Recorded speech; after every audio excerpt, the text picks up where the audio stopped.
Welcome to પ્રમુખ દર્શન education ચેનલમાં તમારું હાર્દિક સ્વાગત છે. તો આજે આપણે એપિસોડ 2માં મળ્યા છીએ. ગઈકાલે તમે એપિસોડ 1 જોયો હશે, જેનું નામ હતું ઇતિહાસ જાણવાના સ્ત્રોત. તો જો ઇતિહાસ જાણવાના સ્ત્રોત એમાં આખું ચેપ્ટર એક હતું, જો તમને ખબર હોય તો, અથવા તો આપણને ખબર પડવી પડે કે કઈ રીતના આપણે ઇતિહાસ જાણીએ છીએ. અત્યારે હવે આપણે એપિસોડ 2માં ઇતિહાસ નથી જાણવાનો, પણ એક નવો ટોપિક જોવાનો છે, જેનું નામ શું છે કે જેનું નામ છે સરકારના અંગો.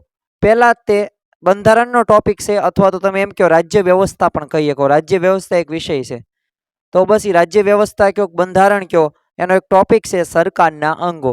આપણને પ્રશ્ન થાય દર વખતે કે આપણા દેશની અંદર કેવી સરકાર છે, કેવી રીતના કામ કરે છે, અન્ય દેશોમાં કેવી સરકાર છે, કેવી રીતના કામ કરે છે, આ દેશ કેમ આટલો બધો આગળ છે, આ દેશ કેમ પાછળ છે, આ દેશ કેમ વિકાસમાં ગતિ કરી રહ્યો છે. તો આ બધી બાબતો આપણને આ વ્યવસ્થામાંથી ખબર પડે. જો ભારતનું બંધારણ સૌથી મોટું લેખિત બંધારણ છે. લોકશાહી ધરાવતો દેશ ભારત છે, મોટામાં મોટો લોકશાહી દેશ ધરાવતો ભારત દેશ છે. તો એની અંદર આપણને એટલી તો ખબર હોય પણ આપણે ભારતના નાગરિક સીવી તો આપણી એક શું આવે જવાબદારી કયો ફરજ કયો કે આપણી વ્યવસ્થા કેવી છે એને જો જોવી તો આપણને ખબર પડે કે આપણી વ્યવસ્થા બીજા કરતાં કેટલી સારી છે. તો ચલો સરકારના અંગોમાં આપણે જોવાનું છે. મુખ્યત્વે પ્રશ્ન થાય આપણને કે શા માટે આ ટોપિક લેવામાં આવ્યો, તો આ બધા પ્રશ્નો આપણને મેં તમને થોડાક મિનિટ પહેલાં કીધું એવા પ્રશ્નો થાય છે. આ ટોપિકની અંદર આપણે એક ઉદાહરણ જોવાનું છે અને તમને યાદ રખાવાનું છે 3 કોષ્ટક દ્વારા, કારણ કે આ સિરીઝનું નામ શું છે? Mind map series 100 video. તો બીજા દિવસનો આપણે આ ટોપિક છે બંધારણનો. આગળ હવે જો કોઈ પણ દેશની અંદર તમે જોવો ને તો વ્યવસ્થા તો બધી હોય જ તે, પણ ભારતની અંદર 3 પ્રકારની વ્યવસ્થા છે. સરકારના અંગોમાં સૌ પ્રથમ તો રાષ્ટ્રપતિનો સમાવેશ થાય. રાષ્ટ્રપતિ હેઠળ 3 અંગો આવે. કયા કયા અંગો આવે? પહેલું અંગ ધારાસભા, એટલે કે ધારાકીય. બીજું યાદ રાખવાનું તમારે જે કારોબારી, અને ત્રીજું છે ન્યાયતંત્ર. એટલે સામાન્ય રીતના જોવી તો ધારાસભામાં શું થાય? કાયદો ઘડવાનું કામ થાય, એમાં રદ કરવાનું કામ થાય. કારોબારી તે કાયદોનો અમલ થયો કે નથી થયો, કેટલા અંશે થયો, આ કામ કારોબારી કરે. અને ન્યાયતંત્ર શું કામ કરે? એ જોવે, એટલે કે આમ વોચ કરીને જોવે કે થાય છે કે નથી થતું, બરોબર બધા કામ તો કરે છે ને. તો જો આવી વ્યવસ્થા છે ન્યાયતંત્રમાં. તમને ખબર છે 3 પિલર્સમાંથી સ્વતંત્ર કયો તમે સ્તંભ, આમ 3 પ્રકારના સ્તંભો પણ કહી શકાય આને. તો ત્રીજો જે સ્તંભ રહ્યો એ આવે. અને ચોથો સ્તંભ તમને ન ખબર હોય તો કહું, આની અંદર નથી ઉલ્લેખ, અથવા તો ચોપડીમાં નથી, જે છે મીડિયા, જેને ન્યૂઝ કહેવાય, એ પણ સ્વતંત્ર છે. તો ચલો આગળ આપણે જોઈએ શું છે આ. તો 3 પ્રકારના અંગો છે. પહેલું છે ધારાસભા, કારોબારી, ન્યાયતંત્ર. ધારાસભા કાયદો બનાવશે, ઘડશે. ધારાસભાના મુખ્યત્વે જો 2 ગૃહો છે. કયા છે? રાજ્યસભા અને લોકસભા. રાજ્યસભા ઉપલું ગૃહ છે, લોકસભા નીચલું ગૃહ છે.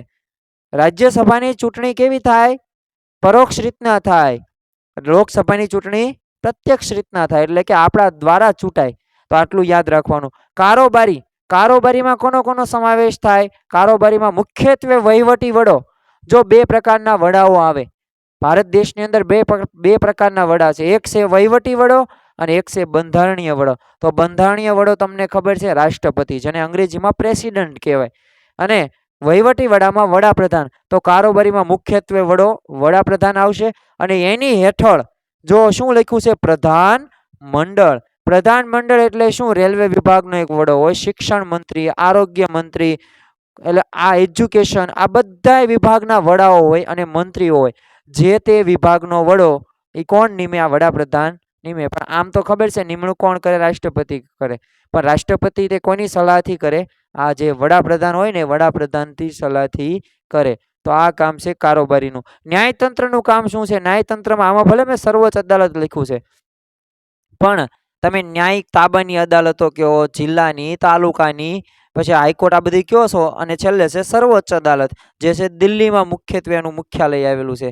તો સર્વોચ્ચ અદાલત એટલે સુપ્રીમ કોર્ટ, જેનાથી ઉપર એકેય અદાલત ભારતની અંદર છે નહીં. તો આટલી બાબતો આપણે આની અંદરથી શીખવાની છે. હવે આપણે એક એક્ઝામ્પલ લેવી, અને એક્ઝામ્પલના લીધે આપણને વધારે મુદ્દો ક્લિયર થશે. તો ચલો હું એક યોજના બનાવું છું, યાદ રાખજો. યોજના આપણે બનાવીએ છીએ, તો યોજના કેવી બનાવીએ કે ધોરણ 10ની અત્યારે જો નમો લક્ષ્મી યોજના આવી 9 થી 12 ધોરણ વાળાને, એટલે આખા 9 થી 12 હોય એટલે 48,000 કંઈક આપે. 9માં વાળાને 9માં 10માં 500, ઓલામને 1000 દર મહિને. એટલે હું સરકાર દીકરીઓ એટલે છોકરીઓ એ ભણાવે, મા બાપ અથવા તો એ શિક્ષિત થાય આવો હેતુ રહેલો છે. અને થોડીક સહાય પણ મળે, આર્થિક રીતના ઉપાર્જન ન કરી શકે કોઈ દીકરી. તો આ માટે એક નમો યોજના છે. તો ચલો નમો યોજના, નમો લક્ષ્મી યોજનાનું જ જોવી. મારી યોજના નહીં પણ આ લેટેસ્ટ જે યોજના આવી છે એના વિશે થોડીક આની અંદર પ્રેક્ટિકલ જોવી. જેટલું પ્રેક્ટિકલ જીવનમાં કરશો અને ભણવામાં કરશો એટલી વધારે મજા આવશે અને યાદ રહેશે. તો શું આપણે પ્રેક્ટિકલ થાય? તો તમે જુઓ, ધારાસભામાં આપણે કોઈ પણ નમો લક્ષ્મી યોજના રહી, ભલે ગુજરાત પૂરતી છે, તો ગુજરાતમાં તે આવા 2 ગૃહો આવે જે શું છે? વિધાન સભા, વિધાન પરિષદ. ગુજરાતમાં નથી, આપણે નથી સ્વીકાર્યું, પણ વિધાનસભા. પણ આપણે દેશ લેવલે આ યોજના લઈ જવી છે. તો હું કોઈ પણ ગૃહમાં જઈશ, રાજ્યસભામાં જઈશ, ના બહુમતી થશે, પછી લોકસભામાં જ થશે. જો એમાં પ્રશ્નો થાય, કેટલા રૂપિયા થાય, શું શું ફાયદા થાય, આ બધાની ચર્ચા વિચારણા થાય. એટલે તે જો એને તમે કહો છો કે કોઈ પણ સંસદનું સત્ર બોલાય શબ્દ વપરાય, તો આમાં એ થશે. બંને ફાઇનલ થઈ ગયું કે હા ફાઇનલ કરવું જ છે, લોકસભાનો અધ્યક્ષ અને રાજ્યસભાનો.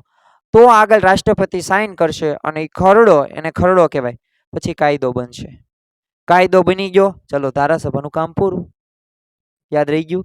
આના વસ્તુ આગળ કરવી. હવે આનું ઇમ્પ્લિમેન્ટ કોણ કરશે, અનુસરણ કોણ કરશે? તો ઈ કરશે કારોબારી. કારોબારીનું કામ શું? ઈ હવે નમો લક્ષ્મી યોજના રહી, ઈ બધે પહોંચાડવી બધી દીકરીઓ સુધી. તો ઈ જો સ્કૂલમાં ડીઓ કચેરી, તમે જિલ્લાની કયો, તાલુકાની કયો, અથવા તો રાજ્ય કક્ષાએ કયો, આ બધી જગ્યાએ જે તે વડાપ્રધાનનું પ્રધાનમંડળ નીમવું હોય એ હેઠળ જે શિક્ષણ વિભાગનું આવતું હોય એ બધાય પહોંચે છે. ચલો, એક દીકરી સાથે આ યોજના અમલમાં આવી, બીજી દીકરી હતી એની સાથે ન થયું, તો એને ફરિયાદ ક્યાં કરી? ભગવાનને ફરિયાદ કરી? નહીં, ન્યાયતંત્રમાં કરી. આવું ન્યાયતંત્ર જોશે કેમ તમે આને યોજના ન આપી, તો બસ એ જોવાનું કામ. હવે થોડાક સમય એમ થશે કે ના ના, આ યોજના વ્યવસ્થિત નથી, આપણે આનું કર્યું ઇમ્પ્લિમેન્ટ, તો પછી રદ પણ થશે. તો રદ કારણ કોણ? ન્યાયતંત્રે રદ કરી શકશે, પણ ક્યારે? બહુમતીથી. એવી રીતના.